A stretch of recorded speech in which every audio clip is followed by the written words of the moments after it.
Welcome, everybody. Thank you so much for coming. We're very, very excited to be here for the week. I'm very grateful to for Google Campus Madrid for hosting us. As a remote team, we work all around the world. We occasionally get to meet up and see each other if we happen to be somewhere where another bufferoo is passing by. But for us to get together in one place is a very, very special occasion for us, and even more special to share that with you. So thank you very much for joining us this evening. Also, as well as this event this evening, we have a couple of other things happening this week here in the cafe. On Tuesday, tomorrow lunchtime, with Joel, a fireside chat. And we have 2 lunchtime marketing workshops, one on Wednesday and one on Friday, again in the cafe. So if that's something that you'd like to attend, we'd love to see you there as well. So maybe just a quick show of hands. 2 questions about Buffer. One is, do you know what we do as a company in terms of the product and the service? Yeah? Okay, that's cool. And the other question is, have you heard about us in terms of our setup and our culture? Okay, fantastic. Because the reason I asked this question is the very first event that I hosted. Oh, do we have any tech hubbers here? Tech Hub? Anyone from Tech Hub? Okay. I understand that they're based in this building as well. The very first event that I went to, a Buffer event, and I went to meet some Buffer users in our community in Manchester, in England, in a Tech Hub space. That was the question. And I expected to be talking about Buffer as a product and as a service, and answering questions about using Buffer.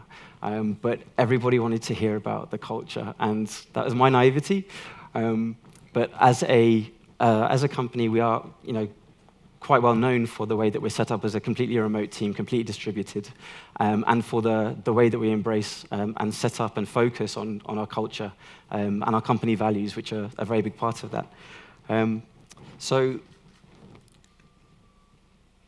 in terms of, sorry, we have a hashtag for this evening. If you're sharing anything on social media and feel that you'd like to add a hashtag to that, the hashtag is Buffer Meetup. Thank you very much. It'd be nice to sort of catch up and follow along. So to kick off the discussion, we're going to be chatting. We're going to have some time for some questions and answers afterwards as well. We have this box here. It has a microphone built in, so we'll be throwing this out into the audience. If anyone has any questions afterwards, we'd love to hear those. I think that'd be quite a lot of fun. Okay. The first thing I'd like to do before we dive into any questions is to introduce the people that are up here on the stage, my wonderful colleagues. So, Adam, if you could tell us a little bit about your role at Buffer, how long you've been with Buffer. Yeah. So my name is Adam Farmer. I started in Buffer November of 2013, and at the time I started with Buffer, I think I was number 13 on the team, which was an incredible experience in and of itself. As far as my role at Buffer, I'm part of the Happiness team, helping to handle support and kind of doing some more of the deeper troubleshooting at times. So things that take just a little bit more time to dig into, figure out, helping to be a bridge between the engineering team, making sure that all the information gets passed to them as much as possible. So that's my role. That's who I am. Yeah, hi, Carolyn. Hi, I'm Carolyn Kopprasch. I'm Chief Happiness Officer at Buffer.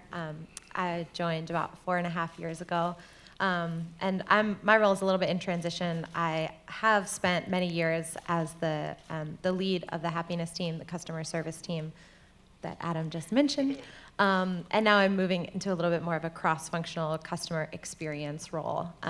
But having been on the leadership team for a while, I've helped to make a lot of the mistakes and successes that we'll talk about today culturally.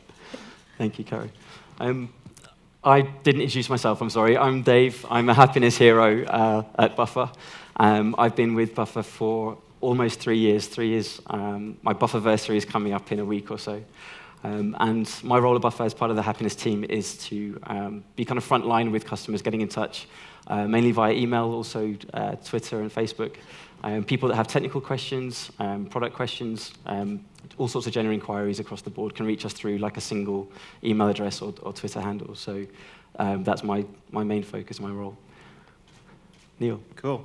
I'm Niel de la Rouviere. I joined Buffer in August 2013, so just over 3 years now at Buffer. I started as a front-end web developer and slowly transitioned into becoming now an engineering manager. Started doing one-on-ones, really enjoyed that, kind of helping engineers find fulfillment and becoming really productive and really awesome people. So day to day, that's what I do. I help our product teams, and I help our engineers and kind of help run Buffer as a business through that. So yeah, that's me. Thank you, Niel. Courtney. Hi all, my name's Courtney Seiter. I work in inclusivity, people, and culture at Buffer. I started out as a marketer at Buffer. I wrote blog posts and I began chronicling elements of our culture, things about transparent salary or how we experimented with workplace culture. And I enjoyed writing about that so much that eventually my job drifted and morphed until that's what I began to do full time. So those are the things I focus on now, all the things basically that we'll talk about tonight, how we keep our team of about 75 people engaged and productive all around the world, as well as try to stay on the cutting edge of what work culture can look like, how much freedom we can have, how much fun we can have as a remote team all around the world. It's a good job. Perfect.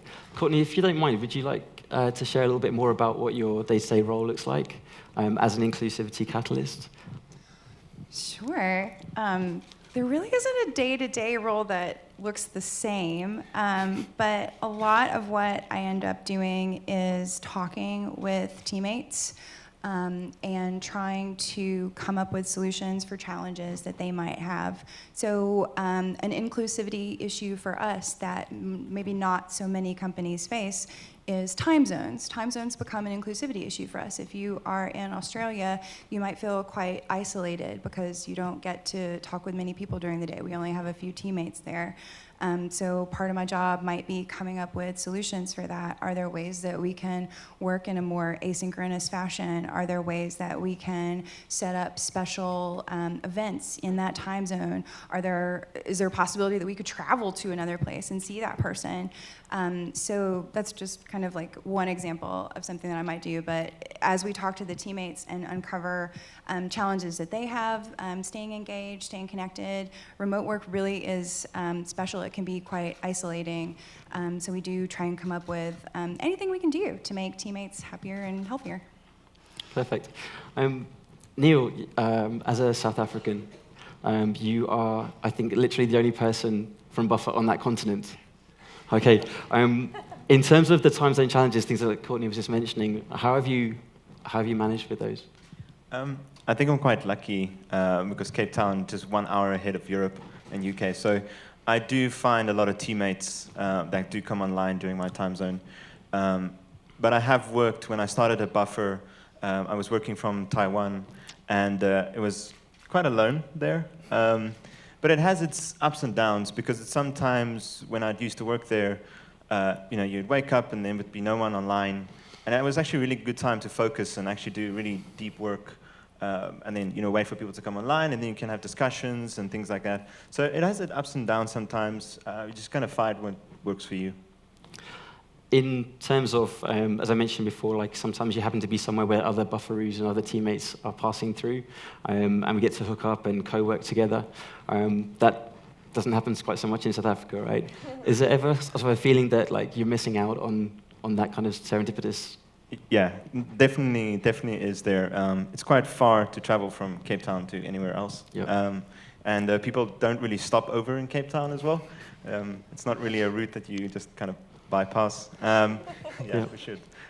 So it is a bit challenging sometimes. I see teammates and other teams, and especially in the UK and in America, they meet up quite regularly, and so you kind of have to try and find your own way to kind of create that. I would say get over that jealousy a little bit. Yep. But I think that's the thing. I think what we want to try is to kind of maybe try and make these more casual meetups, especially for people who aren't in close to other groups, maybe like a mini meetup, spend some money to kind of fly me over, that would be great. Yes. But yeah, it's an interesting challenge. Thanks. Thanks, Niel.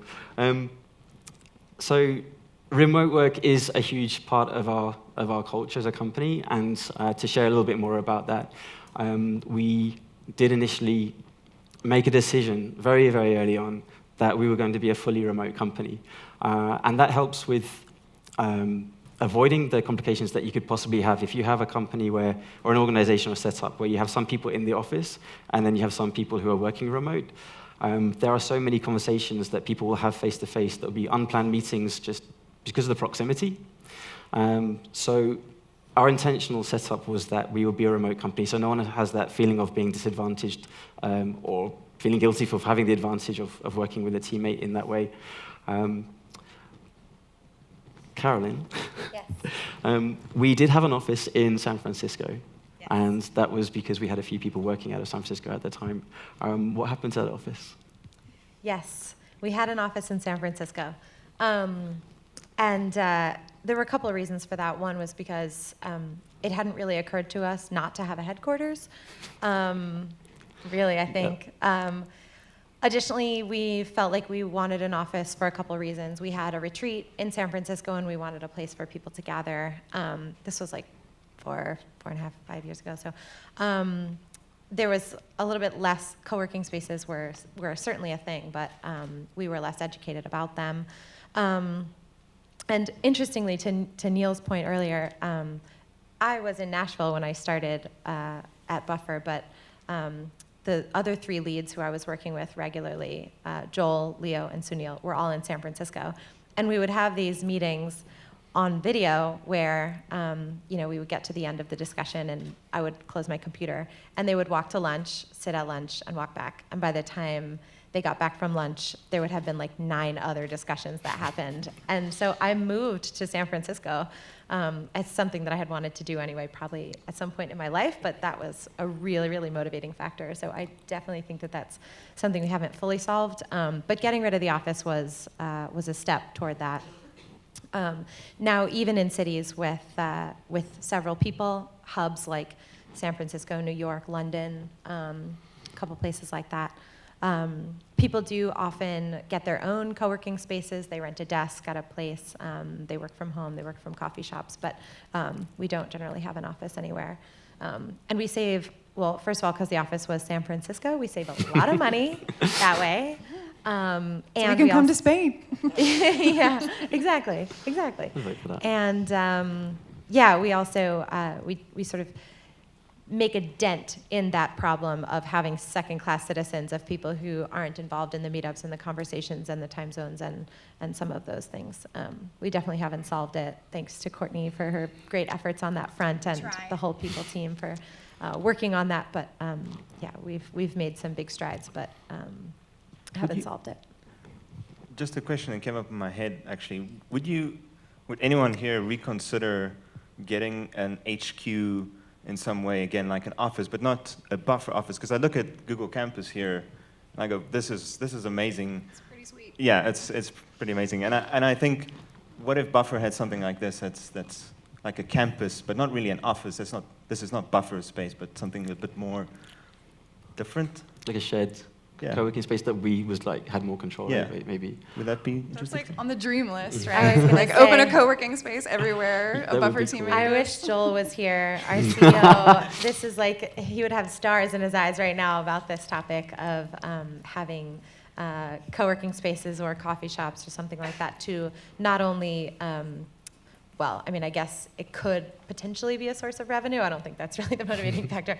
But to not only bring people together in these cities, make it easier for people to come through, but also to support and invest in the local communities. So that's something we haven't done yet, but we're definitely thinking of it. There's 2 sides to it for me personally. The ability to have a co-working space and I can go and be really focused and be surrounded by some amazing people, have a really good internet connection and great coffee and snacks and those things. All those things that make working here a great environment to work in. For me personally, I really love working from home. I have the opportunity with Buffer to expense a co-working membership for an office and be somewhere every day if I wanted to, but I get so much from the flexibility of just being able to work without a commute and be able to completely control my own environment as well. And I think there are quite a lot of people in the team who identify that. And then sometimes that relates to personality type and people who feel like they work much better just without the distraction of other people around them. So this was almost like an ultimate flexibility. But as you were saying about having a Buffer co-working space or having an event space like this, what's really special about this event, I think, is that one of our company values is transparency. And so when we try things as a company and when things don't always go to plan or don't work out as we hoped, we share the things that don't go wrong as openly as the things that are successful and things that we're proud of and happy about. And this evening feels like one more extension of that. And so we are here to share like our stories and experiences, but also to invite questions on them as well. So we'll dig into some of the things that didn't go wrong, because they're good stories, I think, some of the failures and mistakes. Yeah, we have a few of those. Yeah. Before we get to that, though, I wanted to just mention one other huge aspect of the remote work opportunities that we have, and that, like, as a father, Adam, I think being able to be at home and look after your family in that way must be quite a huge thing, right? Yeah, definitely. Like one of the motivating factors that, along with falling in love with the culture and knowing the product and just being absolutely starry-eyed about Buffer in general, one of the motivating factors was sitting down to dinner one night with my daughter, and my daughter at 4 years of age looked at me and said, "Daddy, next time you come and visit, can we watch a movie?" And it's not that I was not at home, it was that I was at work all the time. So being able to have that remote option to be at home, to be involved with my family, it definitely has been a learning experience to know when to engage, when to pull out, when to be involved. But yeah, that the Buffer aspect, the Buffer, the wholeness that Buffer promotes through a remote work environment, it's been absolutely huge. I can say that over the past 3 years, our family has totally changed as a result of it. So yeah, that's Buffer culture. Speaking of mistakes we've made, I think there's one that I've noticed from that. For a long time, as a remote culture, we sort of pitched the idea of come work at Buffer as you can travel the world, you can be a digital nomad, you can live anywhere. And we didn't tell that story. We didn't say you can stay at home if you want, you can be there with your family. And once we started telling that story, it was so powerful. And we did see more moms apply and more moms join the team. And that was like such a discovery that, like, why didn't we think of it? But it's been so great to tell that story and to like see you with the kids. Yeah, I am not mobile at all. my remote environment is from my bedroom to my kitchen table, because I know at my kitchen table, that's where my daughter's gonna eat breakfast before she goes to school. That's where my son's going to sit and do his craft. So that's my commute. The most dangerous aspect of my commute is carrying my coffee cup, which I have spilt numerous times. So I'm still haven't aced that aspect of it. But Can I add one important factor of this? As somebody who was one of the people who hired Adam and used to be the person who he reported to, I have to add also that, like, Adam is one of our most productive and insanely effective team members, and so the fact that he's home, like, has never ever been a problem, and there's never been a doubt, like, for a moment, because, you know, he's 100% there, and then, you know, he gets so much work done, and then, like, you know, every now and then he's like, I heard a crash, I'm gonna go upstairs. people used to ask, because I'd be on a Squiggle or a Zoom call, a video call, and people would be like, asking what's going on right now. It sounds like a herd of elephants. And it's like, no, my kids are just running around above me. It's okay. And as far as productivity goes, like, it's definitely a team effort. Yeah. That's my wife, Amber, she makes sure that things go as smoothly as possible. So yeah. I just think it's important to say, like, this is not something, we don't sacrifice productivity for that. We do sacrifice other things for being remote, but effective hard work is not one of them. Absolutely. As we've learned along the way, the ability to adjust and adapt and make changes to our company setup and really investigate and dig into some of these aspects of culture has been something that we've been able to do by the flexibility of being remote, but also by the willingness of the team to embrace some quite experimental approaches. And I think probably the biggest and most significant one that we went through as a process of investigation and experimentation was with adopting something towards a teal structure, a teal approach to a company, to remove the hierarchy of the company and those management levels. And Niel, I think if it's okay to hand over to you, I think that was quite a good story. Just because it's one that didn't work out. And I think those are those learnings are the fun ones to share. I think everyone here kind of went through the kind of self-management phase of Buffer, and it's been been very interesting, and we've have some strong reactions to that as well. But I think for me, it was interesting to kind of go through that phase, and we did it because at that time we felt, we started seeing hierarchy, and we weren't sure how to deal with this. We kind of really enjoyed each other's company and don't want anyone else to say, you do that, you do that. And so we decided, let's remove complete structure and self-manage. And there were some really interesting experiments, and I think we definitely gained a lot of things from that. One thing was, wholeness, which is you bring your whole self to work, which was really great. One kind of very important thing that I learned during that phase was that some people are very different in how comfortable they are with self-management or self-discipline, or even just understanding chaos in a company. We lost one of a very, very good employee during that phase because he wasn't comfortable during that kind of self-management phase. He wanted more mentorship, he wanted someone to kind of help him, guide him, but we didn't offer that. And I had a lot of conversations with people during that time.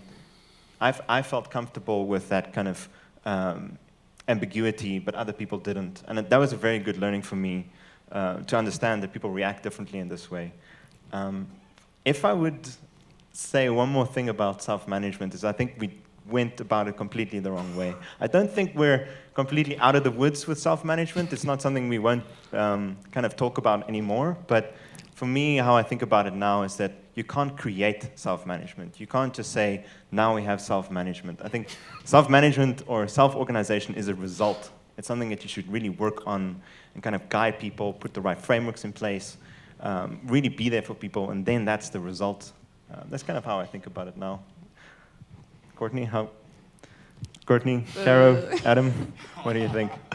Are y'all familiar with self-management? Have you heard of self-management as a term? Some people have.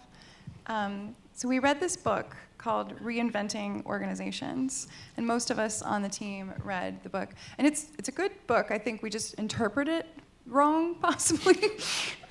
So we read this book and we were like, whoa, this is such an amazing way to run a company. Let's do it. Whatever job you had, you don't have that job anymore. Whatever job you want is the job you have. If you had a boss before, you don't have a boss anymore. Do whatever you want. I'm exaggerating a little bit. A lot. Okay, I'm exaggerating quite a lot. But there was like an element of like, whoa, I feel unmoored by this. Like I don't know what I do anymore. And I was very lucky to be able to create a whole new job during that period. So wonderful things resulted from it, including wholeness and a new level of understanding one another and how we operate and what we want out of work. And it's neat to just be able to do an experiment that wild and crazy. And I think we always want to keep that opportunity open, that we could do something like that. I hope this isn't too much of an exaggeration. The way I remember it is we decided what we would pay ourselves, each one of us did.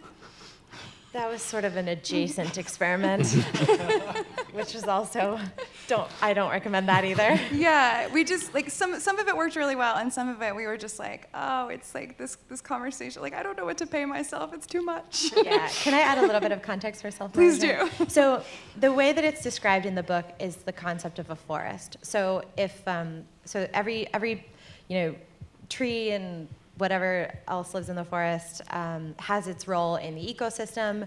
It is generally doing the same role that it was doing before. It might change slightly, but whatever its expertise is, it does that. in terms of like animals and trees and sunlight and whatever. And so if winter comes early, if winter is coming, if it gets cold, then there's no central tree that tells all the other trees how to react. So the idea is the forest just reacts. They know, the trees know what to do, the animals know what to do, and it works really well in that way. And that's kind of the idea that we were inspired by. I think that the problem was we already were really far on that scale, and we didn't fully recognize that. And then, we did away with like one-to-ones and everything. And that was when we really ran into some troubles, was doing away with all very important and functional processes that we had, and we had painstakingly created based on actual needs. When we got rid of those things, that was when it was a world of hurt. But we learned a lot. We did learn a lot.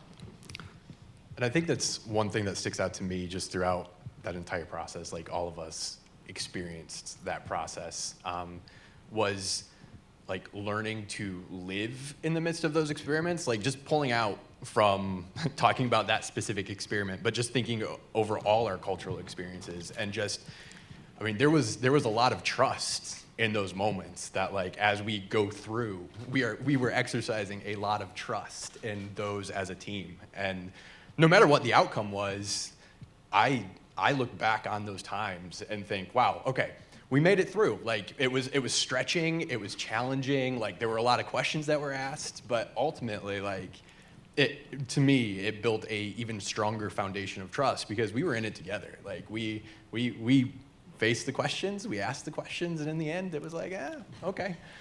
And just to add to that, I just want to push back on Niel's comment a little bit that we lost our teammate because of that specific thing. I think that what you're describing is really invigorating and powerful and transformative if that's what you're into. Right. And I think part of the reason we lost that one teammate is because he was like, this is so distracting. Like, I don't want to sit here and argue about whether we should do this or that. Like, I just want to do my job. And so we did learn that some people are really excited to sit around a round table and, debate for 4 hours about the merits of, an evolved workplace. And some people are like, I actually just really want to get good at my craft, and like as easy as you can make that for me, that would be great. So I think that's both are very valid. Very, very valid. Yeah, but we were sort of asking everyone to participate in that first thing. Which is a cool feeling. Like, it was the first time I'd ever been asked how I thought a company should run, what I thought work should look like. And I come from a corporate environment where like no one ever asked you how you would like work to look like. You just go to work and that's it. Yeah. So that's a really neat experience too, to be part of that conversation. I think those conversations have followed on. We are not afraid to continue looking at things we can adjust and adapt. And it's a constant, like, what can we do, what can we achieve, like what things can we get out of the way so that we can really move forward and hopefully lead. And if not leading by success, leading by sharing what we learned from failing. We've had some things that have worked out very well as well. I think what's incredibly powerful is our transparency in terms of our financial metrics and our salaries. And like, I'm not sure, you were with Buffer before we made salaries transparent. Yes. Would you mind sharing that? Sure. The process that we went The process we went through, and also how people reacted to it at the time. Oh, yes, of course. Internally and the effects. Yes. So I'll try and go through this quickly. So I was on board, normal. I was offered a number. I didn't negotiate, which is pretty typical, I think, of a young woman. Not to stereotype, but data shows that, right, Courtney? And I took it, and I was thrilled, and I worked for Buffer. And then we started talking about this idea of salary transparency, and first we did it internally. So it was a discussion of whether we wanted to do it internally. Lots of really complicated, really thoughtful discussion about that. Team was pretty much on board. There were only 9 or 10 of us at the time. So we did that. And then we started talking about doing it transparently outside the company. And a whole bunch of the benefits that you get from transparent salaries, you already have gotten them from doing it transparently internally. And I would love to popcorn Courtney in a second to talk about some of those benefits. But doing it transparently externally, having your salary literally Googleable, is a totally different world. And that took a lot longer. We had much more discussion. And kind of the TLDR of that is that there was a lot of fear of the unknown. So we had a lot of exhaustive discussion of what if these things happen, and then what if something happens that we haven't anticipated? What if there are consequences to this that we haven't thought of? And that fear of the unknown drove that process to be a lot slower, appropriately so. It's a big decision, but what we realized in that was that's not something that we want to make decisions based on. We want to really be thoughtful and considerate about the possible consequences that we can anticipate, but the fear of the unknown is not something that's going to drive us. And I think that has kind of lived on. Were you scared when you knew your salary would be public for the first time?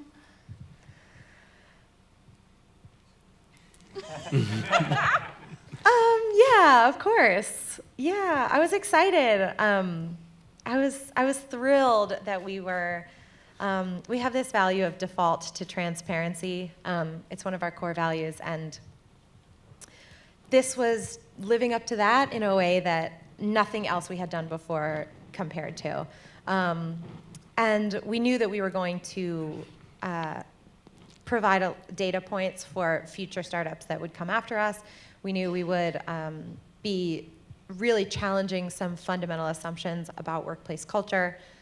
We were just going to do this really crazy experiment. But yeah, of course, I was a little scared. There's a relationship between having the transparent salary and also, as I understand it, setting forward a challenge to discrepancies between genders in income? Is that something that you've seen come through as a positive with Buffer when it comes to Definitely. your work? I think it's a huge positive. And if I'm remembering correctly, I don't think we set out to do it for that specific reason. It was more, we really just wanted to be very granular as far as giving people as much information about us as we could. A lot of people talk about, how to negotiate a salary or how to set salaries, in the aggregate. But we really wanted to tell people, all of it, exactly how we set salaries through the formula and what people's salaries are. But then I think maybe 6 months after I came on or so, there was this online Twitter campaign called Talk Pay, where a woman, an engineer, shared her salary and encouraged people also in the tech industry to do that too. And for us, that was oh wow, this is so cool, because we already do that, and we can tap into this conversation and be a source of data points for people and share our information to help them. Because when you're going into a salary negotiation, and most people do have to negotiate salaries, we know it's very rare to be paid according to a formula and not have to negotiate at all. Any information you can get is gold as far as understanding where you stand in that negotiation. So being able to provide data points there is a huge thing we can do. And we use a formula, so theoretically, our salary formula does not leave any room for gender ambiguity or bias. And we've tried very hard to eradicate that in any sort of hidden secret corners of the salary formula, and we continue to be very vigilant for that. One of the other things that we've experimented with is, or an adjustment that we've made is in relation to vacation time. And we initially had a policy of unlimited vacation. So being able to manage your own energy, manage how productive you are involves not just your day-to-day, but also knowing when it's time to take a break and how long that break should be. But the unlimited vacation kind of backfired in maybe an unexpected way. I don't know who's the best person to ask about that. I'm going to ask you, Niel. Before the policy changed, when you had unlimited vacation, did you take tons of time? Were you? No, I didn't. The trouble with the unlimited vacation was that the expectation was that you can take time off whenever you want, but there was so much ambiguity in kind of, you had to justify why you were taking time off. There was this kind of expectation that you can't really take time off unless you say why. It was quite tough, and people, maybe it's because people really like working at Buffer as well, people felt guilty taking time off, because it wasn't, just given, you had to kind of explain why. And so, yeah, I didn't take a lot of time off. And I think a lot of people in Buffer as well didn't take a lot of time off. And then we did the vacation stipend, which we actually paid people to take time off. So to encourage people to just take a holiday, just take a break. We kind of put that aside during our cash flow situation last year, but we're maybe hoping to bring it back in some different form. Now we have minimum vacation. We started that a few months ago. We'll see how that goes this year. If people actually start taking days off. As a manager, it's pretty good because you can look at the spreadsheet and say, hey, this engineer is not taking time off in 6 months and only 3 days or something like that. And then you go, oh, wait a minute, this doesn't feel right. So, encourage them to take time off. This is also tough to talk about in a European country. We are sort of an American company in that way, and that a lot of us come from places where we had like 2 weeks. Is unlimited vacation a tech perk over here? Anyone have unlimited vacation? Yeah, couple. Do you take a lot of vacation? No.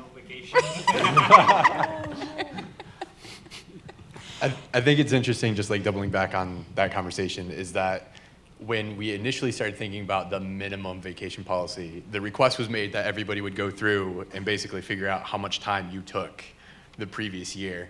And that was really telling, to sit down and like go back through to see how much time you took and realize that it was like 8 days over the course of the entire year, and like you worked some partial holidays in there and you logged in. And so I've really appreciated that it's, I mean, honestly, it kind of feels very similar, but it's a mental shift in mindset. Instead of thinking of what you have taken, you're now looking at, oh, this is how much time that I at least have to hit. And that's, at least for me, and it does come down to kind of that idea of just enjoying what you do. And like a lot of times it was just like, I'm having a good time, and not realizing that I was also draining my batteries at the same time. So knowing like, here's that block. I've enjoyed the adjustment already. But I think it's much more honest to have a minimum vacation. Like, we often got very sensible, in my mind, questions about our unlimited vacation policy. Questions like, who's to say you can't take 3 months off? Who's to say you can't take the whole year off if it's truly unlimited? And of course, we wouldn't have anyone who would do that because it probably wouldn't work out for them and Buffer. But we never said that. It was sort of like a known expectation. And whenever you ask people to deal with social norms and societal expectations, we're just adding to their cognitive load during the day. So in addition to doing their job well, they have to think, can I take this day off? Is that okay? How much have other people taken? How much have other people on my team taken? What is due that day? And we could just erase all of that. We can just give people the freedom to truly take time off. So we made 3 changes in our vacation policy. One, when we started paying people to go on vacation, that worked pretty well. One, when we defaulted to your local holidays. So for a long time, you would sort of say like, oh, it's this holiday in my country, and we do this on that holiday, and is it okay if I take it off? So it's this long process of justification for a holiday that in your country you would just get naturally. So finally, we just defaulted. We said, please default to taking your holidays off. That, so far, has worked splendidly, even more than money, just giving people the permission to take the holiday off. And the third thing we did is have a minimum vacation policy of 3 weeks. We would love for you to at least take that amount off. If your country has norms that say you should probably take more weeks off than that, you should absolutely do that. So we're still constantly experimenting with this policy, but anything we can do to sort of like let people not think about it that much is good. Awesome. Can I just have one more to that? We did in December. We had 2 days in December, and then early January, where this is a company-wide, just take the day off, no one comes into the office, don't log online, put off Slack, don't open up your email. How did that go? Because we did it, but didn't hear anything about how that went. I think it went well. Nobody showed up. Well, we hope so. Yeah, for last year, for the first time, we had Christmas Day as a holiday around the world, so December 25th, 26th. And you didn't have to celebrate Christmas to take it. We just said, like, this is a day to do whatever brings you joy and happiness and fulfillment. And then maybe American New Year's Day, or whatever day that ended up being celebrated. And it's hard to believe that's the first time that we were truly, truly off. It probably had the biggest impact on y'all, I would imagine, from the happiness side and customer expectations that we maybe had not met for the first time since we were closed.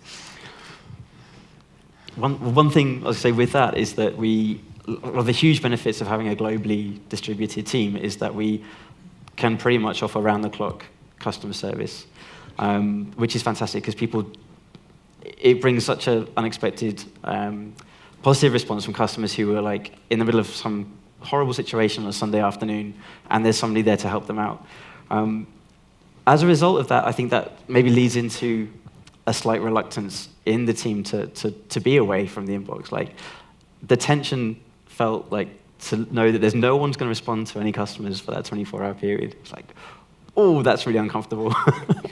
But it's really, really important. And I think what was happening with the vacation policy is that, one, we have an incredible company culture, and a lot of us love our jobs to a very, very high level, and we don't want to be away particularly. We're not rushing to take time away from what we do.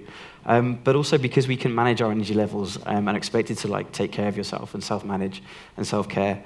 You don't necessarily get to that burnout point, but it's still important to have vacation. It's still important to have other experiences and travel and whatever you do away from work. Did you stay out of the inbox on those 2 days? I did. Oh, Yeah. very well.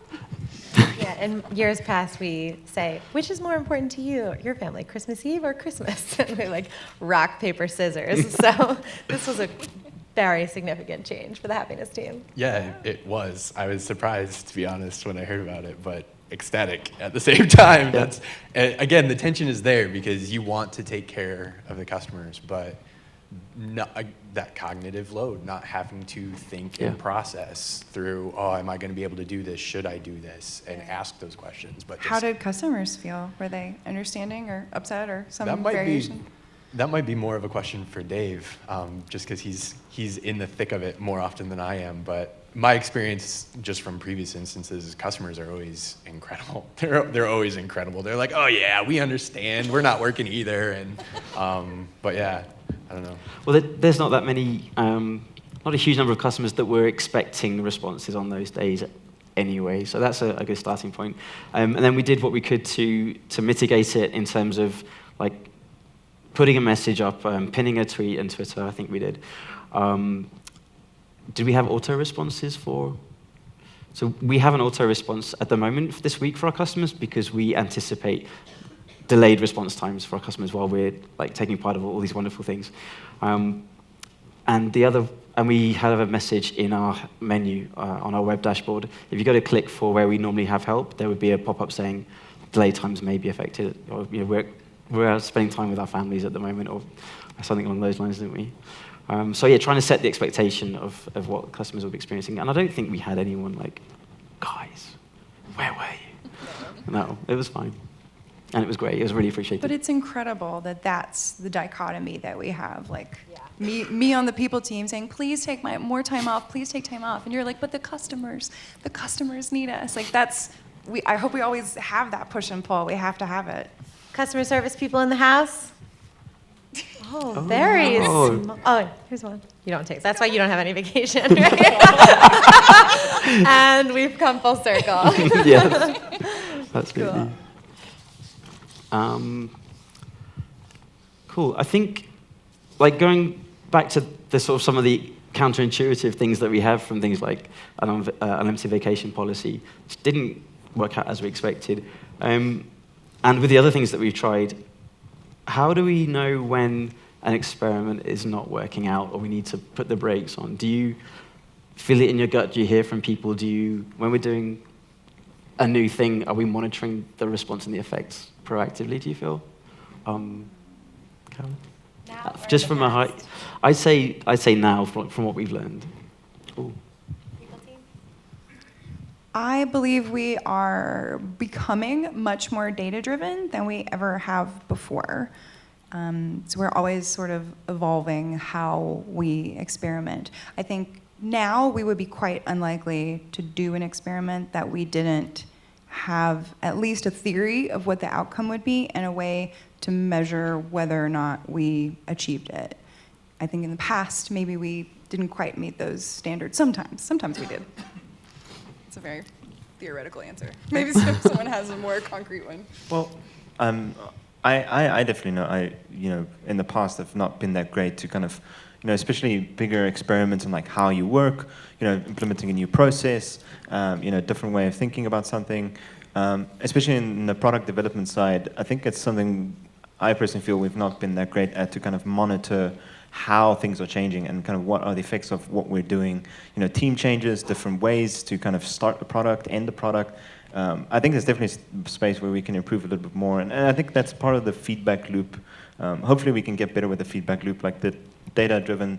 We use a service called Office Vibe that kind of asks surveys to all our employees on a very regular basis. So we kind of be able to see things on like wellness or like happiness in the team and kind of measure these things a little bit more. And that's usually a good sign that something is maybe starting to go off a little bit off track and say, well, this thing that we started here is probably not working out. I hope we can better with that.